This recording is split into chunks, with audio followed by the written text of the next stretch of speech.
Haleluya, selamat pagi untuk kita semua, salam sehat. Hari ini hari Jumat tanggal 18 Juli 2025. Kembali saya berolahraga seperti biasa sambil memberikan renungan singkat kepada kita semua. Ya, ada orang bertanya kepada saya, apakah orang Kristen atau sudah percaya kepada Yesus masih bisa terserang roh perdukunan, roh jahat atau roh santet? Nah, itu yang menjadi pertanyaan.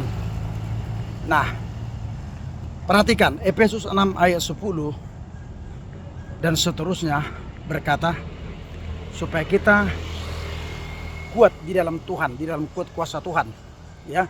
Karena perlawanan kita bukan melawan darah dan daging, tetapi melawan penguasa-penguasa, penghulu-penghulu roh jahat yang ada di udara ini. Nah, menurut firman Tuhan ini berarti setan itu ada, roh jahat itu ada, santet itu ada, ya.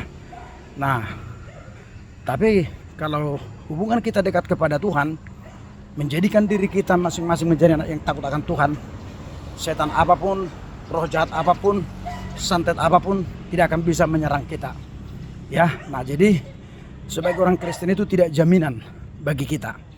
Nah, bagaimana supaya kita bisa kuat, bagaimana supaya kita tidak terserang dengan hal-hal yang demikian?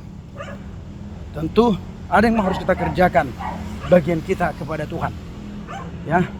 Markus 16 ayat 16 berkata, siapa yang percaya dan dibaptis akan diselamatkan, tetapi siapa yang tidak percaya akan dihukum. Nah, ayat 17 berkata juga bahwa tanda-tanda orang percaya, mereka akan mengusir setan, menginjak ular, nah, menumpangkan tangan kepada orang yang sakit. Tentu dari firman Tuhan ini, setiap orang yang lahir baru yang sudah dibaptis, ya, dan hubungannya dekat kepada Tuhan, ya, membuat perlengkapan rohani yang baik kepada Tuhan. Nah, tentu kita tidak bisa terserang dengan hal ini, ya. Nah, jadi oleh karena itu, sebagai kita orang percaya, orang Kristen, kita harus mendekatkan diri kepada Tuhan. Kita harus membuat perlengkapan yang benar, hubungan baik kita kepada Tuhan, ya. Ya, ada beberapa hal yang harus kita lakukan. Ya, kita harus lakukan apa yang menjadi kehendak Tuhan, melakukan perintah-perintah Tuhan. Jangan kita mengikuti ajaran-ajaran dunia ini yang tidak berkenan bagi Tuhan. Nah, itu yang harus kita lakukan. Terus hubungan kita dalam pujian penyembahan harus dekat kepada Tuhan setiap hari. Hubungan kita kepada Tuhan melalui doa harus kita tingkatkan setiap hari, ya. Nah, dan juga kita jangan terlalu sering, ya, berbicara dengan orang-orang mati, orang-orang jahat. Karena hubungan orang mati tidak lagi dengan orang yang hidup, ya.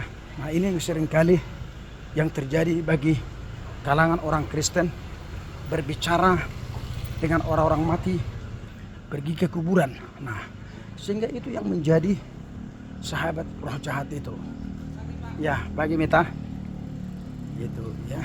Nah, jadi kita harus jaga kekudusan kita. Itulah perlengkapan rohani yang harus kita kerjakan. Kenapa juga banyak orang yang kesurupan di dalam pesta, ya, terutama pesta orang yang mati.